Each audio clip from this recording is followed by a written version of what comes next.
Welcome to Wayward Writers. I'm senior literary agent and author Heather Cashman. I'm author and writing coach Stephanie Bearce. And I'm author and writing coach Nicki Jacobsmeyer. Our mission is to nurture and enrich established writers throughout their publishing journeys.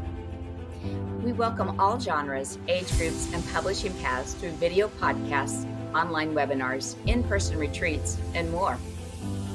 We're here to help you conquer your path. Welcome to Wayward Writers. Today we are excited to have Nicole Meyer and Gretchen Schafer with us. They are the amazing duo behind Bookworks, which is dedicated to empowering authors through expert book coaching and branding strategies. Part book coaches, part branding experts, they help fiction writers develop strong author platforms and pitch strategies to stand out in the writing world. Nicki, will you tell us more about Nicole? Absolutely.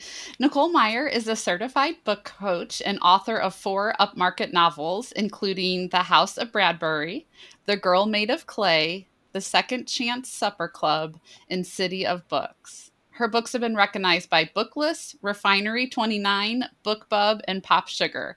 She also hosts the Whole Writer podcast for emerging novelists. Heather, can you tell us a little bit more about Gretchen, please? Absolutely. Gretchen Schafer is a seasoned marketing and PR strategist with experience at industry-leading companies like Adobe, Microsoft, Meta, and Sony. She has crafted innovative campaigns that elevate visibility and brand presence. And this is why I need you people on this podcast. Yes. Now, Gretchen channels her expertise into the literary world, helping authors position themselves for success, build their audience, and create compelling pitches that capture attention. Her passion lies in evaluating new voices and ensuring writers step confidently into the publishing landscape. And I think that is just so incredibly important to give authors confidence. So I'm so grateful that you guys do that. Absolutely. I'd love to hear about your individual journeys as in your own crafts and then how you guys came together to collaborate as partners. If you could share with us, please. Yeah, I'll start. This is Gretchen. And it's interesting because Nicole and I still have our own paths that we're on that we're doing separately. And I'm still very much in the PR and marketing world with specifically more tech type companies. But a personal passion of mine has always been reading and author works and trying. I'm just such a fangirl of authors.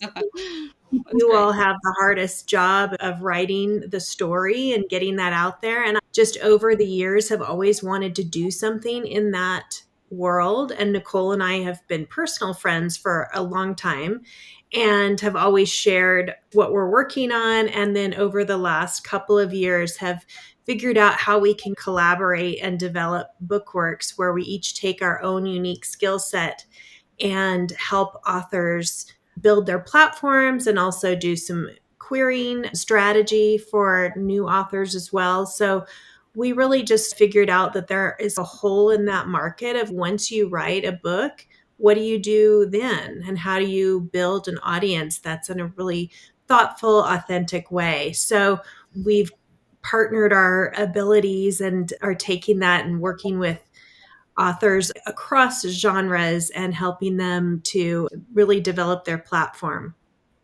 That's great. Do you want me to jump in there? Yes. Please, Could you Nicole. please tell us? Sure. Yeah. I love what Gretchen said because honestly, it was a very organic sort of way of coming together. I am an author and turned book coach and developmental editor. And what I was finding with my fiction writing clients is that we would work for a long time on these beautiful manuscripts, get them polished to their best of their ability, and get them really strong and ready to hit the market. And all these authors were staring back at me like deer in the headlights saying, how do I start to build a readership? How do I share my writing voice? How do I look at either self-publishing or pitching agents? How do I get out there with a platform? And so when Gretchen and I would talk, we have these fun coffees with each other and talk about each other's work and the business. And I said to her, you really have a skill set that could help my authors. And I think that we could do this together in terms of lifting them up, helping them realize it's not so overwhelming to build a readership, build an audience, get your work out there. And so that's how we merged and brought Bookworks into the world. That's lovely. It's so fun. Yes, I love that. And you're right. It feels similar, doesn't it, Nicki, to us? It does. Feels similar. It does. It's it reminds me of our origin story too. And I think that's great that you guys collaborate and that you have an author and a reader perspective. And I am a business professional. I have a business degree in marketing. And so I love that stuff. It's still scary though, in an exciting way, right? Okay, what can I do? But it does feel like we don't know what we don't know. So when there's a certain skill set that you don't have and you've mastered, like you said, Nicole, here's this beautiful book. And then you're like, now what? You know what I mean? So that's great that you guys have the experience and the talent to be able to join hands with authors and make them feel comfortable and as excited about the platform and the sharing stage as they are in the creating stage. So thank you for being there for us. So when you talk about author branding, what does that actually mean? Like, it's easier to figure out what that means for nonfiction writers because they usually have a platform that deals with the subject matter of their book and they're invested in that in some way or an expert at that in some way. But for fiction writers, how that just seems like such a tricky thing. So when you say author branding, what do you mean by that? Gretchen, I'll let you take this one. Okay. Branding is such a large word that covers a variety of things, but it's really talking about whatever your book is about or whatever kind of genre you're writing about. How do you take that and connect with people authentically and build a community so that you're not just trying to obviously sell books, but you're trying to connect with people that are interested in what you're interested in and what you're talking about. So there's the part of writing the book, but then the part of sharing it. And so how do you share that message? So that is not just social media. And I think a lot of people think, oh, your brand, and it's just about being on Book Talk or whatever. And it's really not. That can be one piece of it if that is the route that is best for you and where your readers are. But as Nicole and I are finding with working with so many different authors across different platforms, it's so many different things, and it doesn't have to necessarily be just one thing on social media. It can be a number of avenues of how you reach those people and start to develop that for yourself. Yeah, I was going to tag on to what Gretchen said and say, when you're talking about branding, what does that mean? And it goes back to your authentic writing voice. So I'll give you guys some examples. It's sometimes helpful to have concrete examples. Is we've worked with an actor turned writer who is in the comedy space, and she wants to write with that story message of laughter is the best medicine.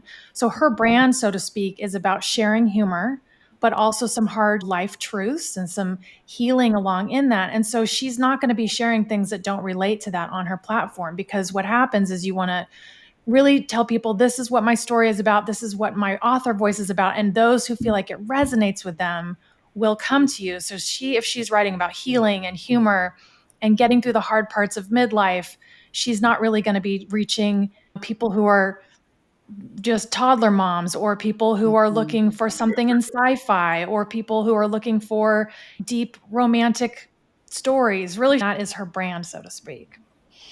I love that. The words you guys said that really resonated with me was authenticity and connecting. I totally agree in that some people are like, oh, I don't like social media or I don't like this. And it's then don't do it because it's going to show that you hate it. You know what I mean? But I think people think they have to do all the things and to be liked to all the people. And I love that you guys are just echoing the fact that no, like you have a brand, you have an audience, and stay with that and be true to that because that's going to grow and that's going to elevate. That's Okay, wait. Can I ask something first though? yeah. Of course you can. So there's some, what do you do with someone like me who I am an agent, I am an author, and as an author on submission right now, I have a science fiction novel and I have a nonfiction RV life proposal. So, would you suggest separating myself and having two different brands essentially? Or is there a way to integrate and actually me as a whole person be all of these things? Are you under pen name for either of them? No, they haven't sold yet. Okay. Just checking, because that makes a difference. Or should I be paying you for this? That's I know Gretchen has some good input on this, but what I will say is no. The beautiful thing about what you're doing is embrace the fact that you're multi-passionate, that you are multi-creative, and that is very exciting. But again, you're not going to be showing pictures or writing essays about being at the baseball game and eating your hot dog because that's not what you write about. So you can Right. still stay within your lane of those two genres, those two stories, the messages behind that, and express and embrace that you're multi-passionate, because there's likely a lot of overlap if you think of yourself as a Venn diagram, but you don't have to parcel it out where you're showing up in different places with different messages, because you will burn out if you do that. Gretchen, don't you think? Yeah, that's exactly what I would have said. And I think maybe taking a step back, Heather, and looking at what it is, where you're showing up right now, and what are the types of things, like just do a little mini audit of where you're at right now, your brand, your platform, what all the things, where do they overlap? What are things that you can make more consistent and work on that going forward to integrate both of those books that you're writing across genres, and making sure that there's a way to be consistent with that so that you're sharing something that's collaborative about yourself through that process. That's cool. Yeah. I'm a multi-passionate Venn diagram. I love we it. already knew that, girl. You are multifaceted. Okay, so what if you did have a pen name? Mm. That changes. So what if, say I know someone who writes nonfiction and is for children under one name, and she wants to write adult thriller. She feels like she should be under a pen name since she writes for children also. Is she just need to make sure she time manages with her branding and her... We've dealt with quite a few people that have pen names, actually, and the approach is always different based on who it is. That's good to know. So she could be, first of all, it starts with your bio. Your bio has to really encapsulate who you are. And there's great examples of writers who have 3 pen names, but in their bio, they say, Jane Doe also writes children's books as Jessica Doe and writes thrillers as whatever, Janine Doe or whatever. I'm just thinking of J names. So it's in your bio. It's on your landing page, your author landing page. You have to explain, who you are. But the really fun part is pretend they're on Substack. They could have 2 different publications under their name, one for all those who are fans of Kidlit and one who are fans of thriller. And you could really have fun with that, with posts and communities, but you're still under the same umbrella. So that's great to know. Okay, so back to branding. What are the key elements, do you think, of a strong author brand? And how early in the writing process should authors be thinking about this? Because I find they're thinking about it too late. When I talk or coach people, I don't panic them, right? But I'm like, okay, great, let's get to work, right? So what do you advise? Yeah, we always advise the sooner the better, the earlier the better, but obviously start where you're at the moment, because there's no wrong way to start. But we've worked with a lot of authors that have just finished their manuscript and haven't done any querying, or just starting on that path. And it's nice to have a blank slate for them so that then they can start fresh, and then we can really look at what did they write about, what are the comps, where are those people at. So it's always good to start early. So totally agree with you there.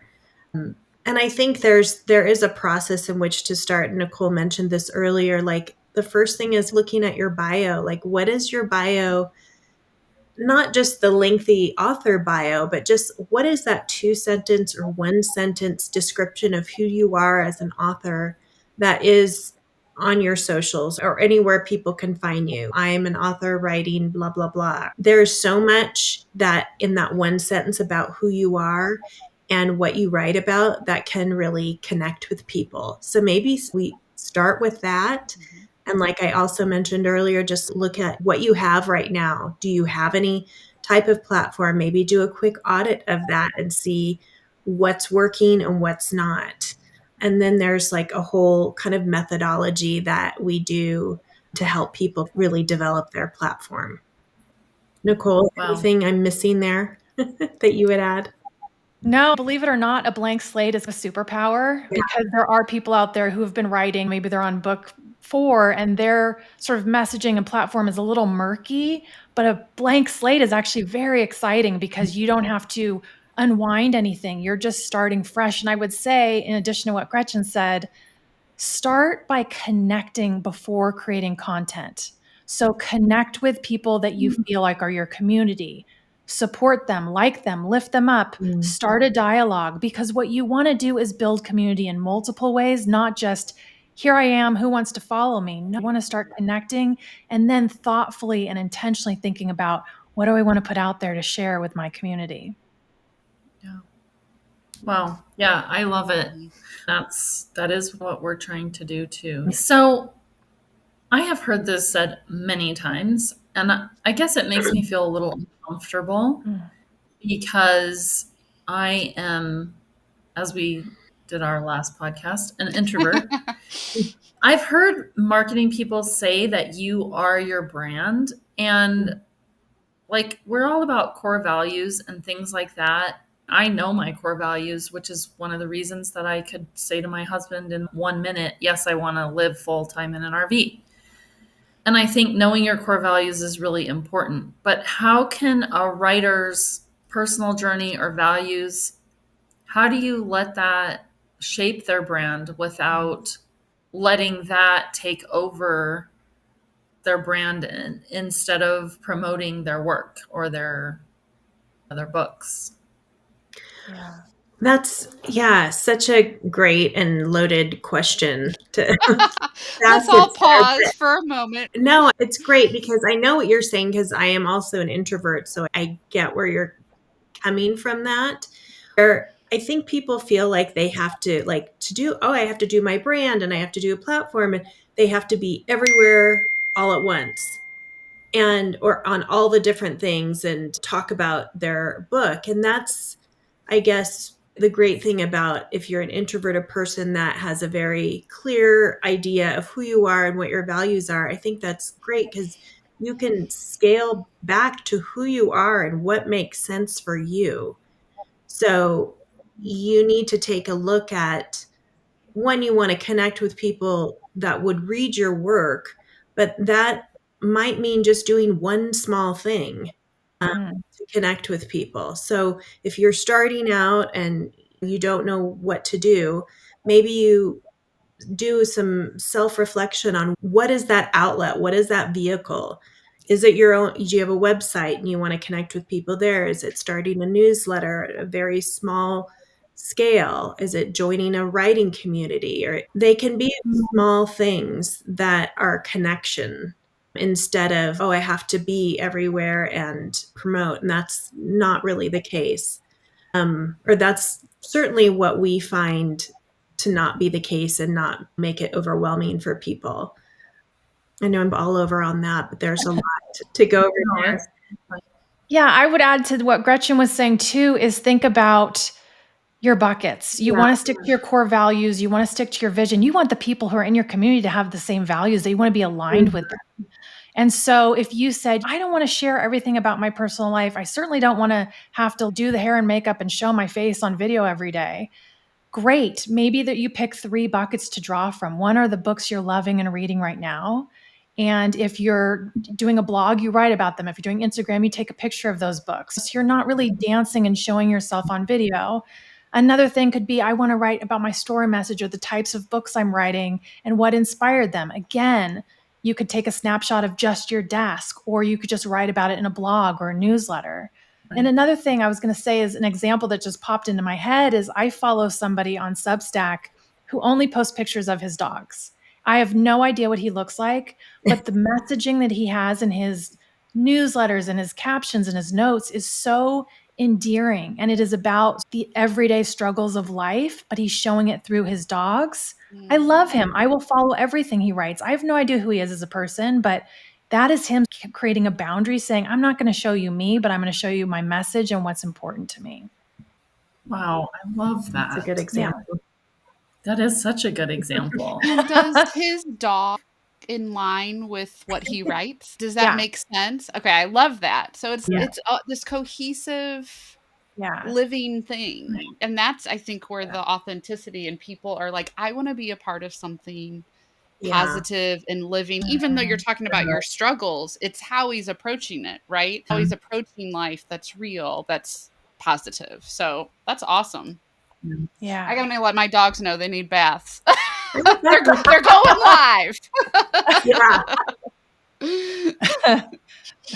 So what do you think are some common mistakes authors make when they're trying to brand themselves, and how would you recommend they course correct? I need this.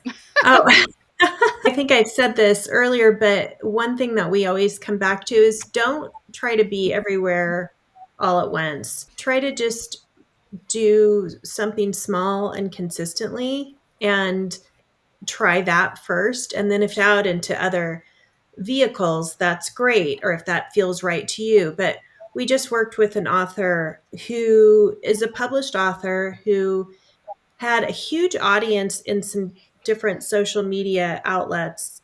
And then she was everywhere, though. She was on TikTok, she was on Instagram, on Threads, on Substack, on just everywhere.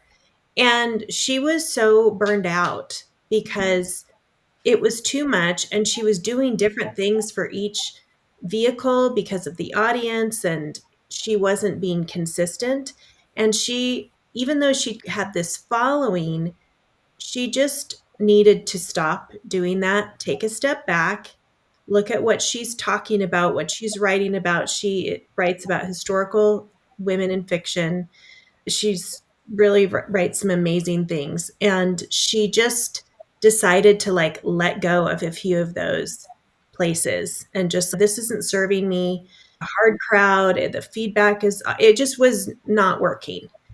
And she completely overhauled her platform, had a consistent message wherever she's showing up. I think she's really showing up in two places fully that's consistent. And she's just really leaned into that. And because she's showing up so authentically, her audience has just skyrocketed. I mean, this was someone who was like, I was afraid because I'm basically leaving these different platforms. She had hundreds of thousands of followers and she left them. Yeah. And I just can't do that, but I'm going to focus over here. And not that everybody needs to grow in numbers like that to feel successful, but what feels nice is that it's resonating with people, that they're connecting with what she's personally passionate about. Yeah. She doesn't feel burned out and overwhelmed. So that's wonderful. So neat to see, and just to see that she could let that go and then really focus on what's working for her. Yeah, because your writing career, if it is a career for you, it's the long game, right? It's this marathon, and you want it to be sustainable, and you want to find joy in it, right? Some days there might not be as much joy, but like on a consistent basis, like you said, if it's no longer serving you, shed it. And it's hard, as you can imagine. It's so hard to walk away from, that feeling, that achievement of building something, and people are, you have all these numbers, so to speak, but it's, well, what does that mean? It doesn't always equate to book sales or just personal gratification of what you're doing. It was neat to see that somebody took that advice and really just refreshed what they were doing, and it's showing up well. So it's great to see that. It's wonderful. So would that be your strategy from the beginning, to just start with a couple of platforms that you actually enjoy? Yeah. Instead of going wide? Yes. when we've done platforms for people or help them structure their platforms, I don't think we've ever said, you need to be these 5 places or these. No. I think we've always said, let's pick one thing for the next 3 months or 6 months. We're very methodical about a timeline and just dipping your toe in the water for that time period and see how it feels, how you develop your cadence, how you're consistent, what you're talking about. And then as those things grow and you are more comfortable, if it makes sense to go into other places, then that makes sense. But it should be something that feels natural, not, oh my Yeah. gosh, I've got to post here, I've got to do that, I've got to come up with content, all of the things. And it also is very customized on where your readership's already living. So going back to that sci-fi author we had, her readership was on Patreon. They weren't on Instagram, they weren't on Substack, they weren't on, maybe they're on podcasts. So it's like she was trying to live on Instagram. And so no, like your people are already over here reading fan fiction, all this exciting stuff. And then we had another client who did feminist fiction, and she said, please, for the love of God, don't make me go on social media. And we said, actually, you shouldn't be on social media. You need to be applying to these online publications and submitting essays and articles. And she was thrilled. She was so excited because she found her quote unquote people. So I think people are really under the misconception that it's social media. It's not. Social media is a tactic and it doesn't belong for everybody. That is so fascinating. It is making me rethink my entire social media strategy right here. Ditto. Which is basically non-existent, to be honest. I feel this need to retweet like all my client stuff, which I'm terrible at. Oh, yeah. And I really struggle with that because like I want to be supporting my authors, but on social media, I also feel like nobody cares that I'm tweeting this stuff about my clients. My clients have their own audience. You know what I mean? Yeah. If I were you, I would just go on to their social media or their newsletter, whatever they're doing, and just like it. Leave a comment. You do not need to repost it. You do not need to retweet, reshare. Just like it because that boosts their engagement, and you do not have to be doing all of that work on your side. Okay. With pitches and all that, what makes one stand out? Or We do, and Nicole, maybe you can talk to this one, but we do have a package where we work with, if you're ready to query, we come up with, based on your book and comps, we come up with agents to pitch and just give help to the author of knowing what to do, how to do that, helping them with a roadmap and just like a tiered spreadsheet of what they might do and what the best process is, just to help get them started on that. And Nicole really specializes in that query letter. Yeah. So Gretchen's specialty is doing that spreadsheet with all the submission guidelines and what they're looking for, what the deals they've done. Because again, it is so overwhelming to writers. They go on Query Tracker and it's this sea of never ending names. And so we like to get in there, we call it kind of a done for you package where we go in and help curate a really lovely list of, we start with 35 agents and say, look, this is why they're looking for what you're writing. These are their guidelines. This is if they're open or not. These are the books that they've presented. And then I do the query letter and synopsis. I do some passes on that and some edits, and we strengthen that. And the number one thing that makes Gretchen and I so happy is when we do that for an author and we say, how do you feel? Are you ready? And when they say, I feel relieved, then we know we've won. Yes. We want to make them feel relieved. It shouldn't be that hard, but it is. Even as an agent, like when I'm pitching my agent, I'm like, I want someone to help me pitch my agent. Oh, yeah. I know get it. It's so much easier for somebody that's not in the day-to-day world to take a step back and go, here's what we see you need to do. And it just gives that guidance and that roadmap to get started. And how querying goes, it can last for a long time. You might have things out that you're waiting for. It's a whole process. So this is not a guaranteed, oh, you're going to get an agent. That's not what we're saying, but we are saying we offer that step to help you get started. And hopefully the goal is, yes, get an agent, publish your book, and do all the things you want to do. But at least this gives you some guidance and some help and some structure. Yeah, definitely. So as these writers are trying to capture us agents' attention, What are some of the best techniques or frameworks that you use to help writers distill the essence of their book into a compelling pitch? This is the hardest thing. It's one thing to write a book, is another thing to distill it down to a paragraph or two. I do it all the time. Yeah. Right. And I think what breaks our heart is that people get all this information online and they gather it up, and they get too much information and then they're overwhelmed. It's convoluted. It's overly complicated. And let's be honest, not all of it is correct. It's not all accurate. So how do you I can decipher what is and what isn't, right, without someone's help? So I'm thinking of a specific example when you say that. So we had this writer with this very strong book. We were so excited for her. And she did get the advice that your query letter should be all about the theme. She had 3 paragraphs repeating the theme. There were no stakes. There was no, what's the arc of the plot? There was no sort of grounding in time and place. And we just thought, oh my gosh, you've already sent this out to however many agents. Let's stop, let's revise and send out a stronger one. So really it sounds simple, but it's hard. So we do look at that whole thing and say, you got a great book, but let's make sure the query letter matches that. I would say too, yeah, like even the synopsis. I've been very blessed to be able to take courses and things like that on and know how to do it. And my agent's very lovely and helping me and all that. But I've been to past things where we've shared synopsis and queries. And let me say, I'm not great at writing them, but even just the different formats that people think are correct. Like that was almost frightening to me for a minute, right? Because I was like, oh my, everyone here is accomplished and successful, whether they're pre-published or published. Like they are good writers. They know what they're doing.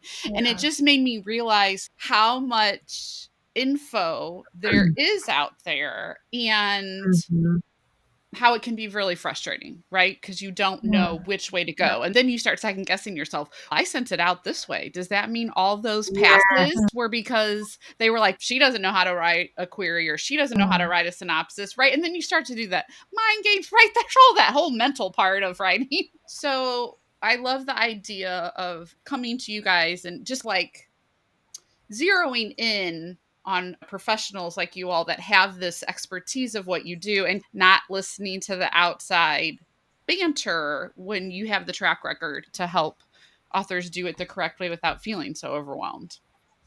Yeah. And I would also say, if you don't want to work with a professional, one of the coolest things you could do is find someone who doesn't know anything about what you're writing. Hopefully they're nice and trusted.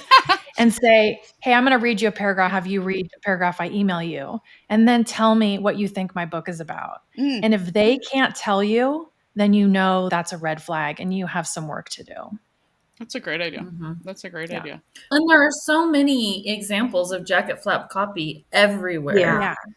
And that's garnering the attention of the reader. Ultimately, that's what you want, right? Because your editor is your reader, your agent is your reader. I feel like that's a good place to at least start with pitches and how to pitch well. Okay, here's a question, because I think this relates to a lot of people, because most writers I would think are introverts. So what do you recommend to authors who feel uncomfortable, quote unquote, selling themselves or being visible? You talked about other avenues. Can you expand on what those might be? Yeah, I think we've talked a little bit about you don't necessarily need to show your face or do anything, but you're a writer. So you can continue to write about themes in your book, about why you wrote the book. You can connect with people on that level without feeling like you're exposing yourself too much. But I would think every writer is writing because they do hope somebody reads their book and wants to share the story. So I would just keep going back to the book and what you're writing about and how you want to connect with people about whatever the themes of that book are. And one tactic would be a newsletter or something where you can really control, like you control the content, you control when that goes out, you control who's on your list. So it's not even like a major social media platform. It's just something that you start and you own that list and you're curating that over time. That can be a nice way to start something like that. We worked with a writer at one of our retreats earlier this year who was writing this amazing book and this beautiful story, but was basically exactly like what you said. I don't want to be on social media and I don't really have a community and I don't know where to go. But yet she had her own book club. And we were like, start with your book club. It was a bunch of neighbors. And it was like, start with it can start with your neighbors and your book club. It can be 5 people that are on your newsletter. And at least you're starting something, you're starting somewhere. And it will grow organically over time. And that's okay.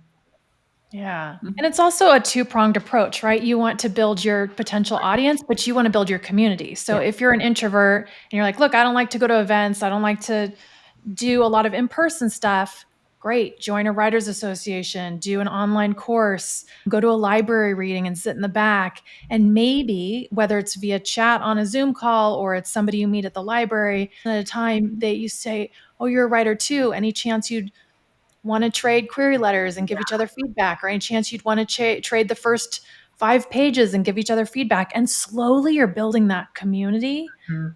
And you never know what's going to happen. Okay, ladies, I have a little devil's advocate question.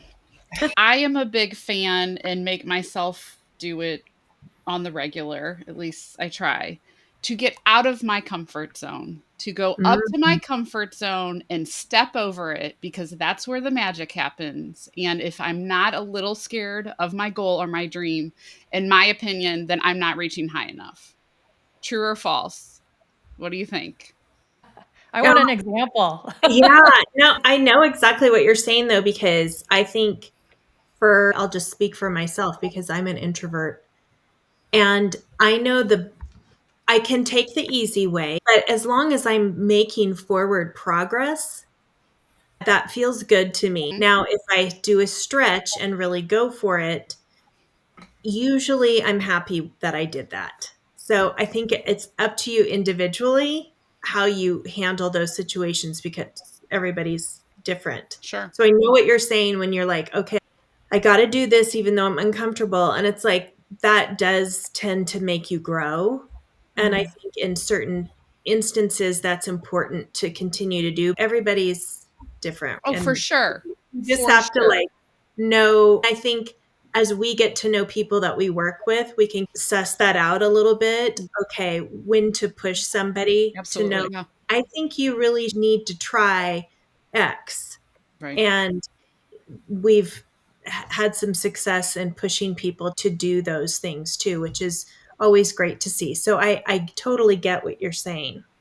Yeah, and I think it's great too, longevity wise. Like you cannot be miserable. You know what I mean? You want to be happy in your growth. And I think Yes. too, it's more focused when you aren't content with where you are. Like you want to grow, but Mhm. you're like, I don't want to get uncomfortable. And so if you want to grow, sometimes the way to meet that Yeah. person or network or whatever, you have to encouraging and lovingly like, Scoot, I'm going to cheer you on. You can Yes, do this. You know what I absolutely. mean? It's kind of like when Yeah. our kids leave the nest, like, are you ready? Probably not, but you know Yeah. what I We mean? all, You're yeah, going to figure totally. it out. And Mhm. sometimes I think that's kind of like the faith like a child, right? As Yeah. adults, sometimes I know I forget that feeling of I have no idea what's going to happen, which is frightening, but also super Yes. exciting. I know there's a fine line, right? And it depends on the person.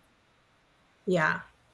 Yeah. And also, I still think for any of us, no matter how many books we've written, if you have to be at a party that you don't know everybody, and then you decide to tell someone you are a writer, you're an author, you're an agent, you're a publisher, it's still very uncomfortable because you don't know how it's going to be received. So that's to me is Absolutely. share one time with someone you're a writer that you haven't met or just met. And that's scary too. You're totally nodding along. Yeah, Yeah. Eh, Oh, yeah. Heather would know. It's terrifying because, okay, this just happened to me yesterday. I was checking out somewhere and they were like, "Hey, what do you do for a living?" And I was like, "I'm a literary agent."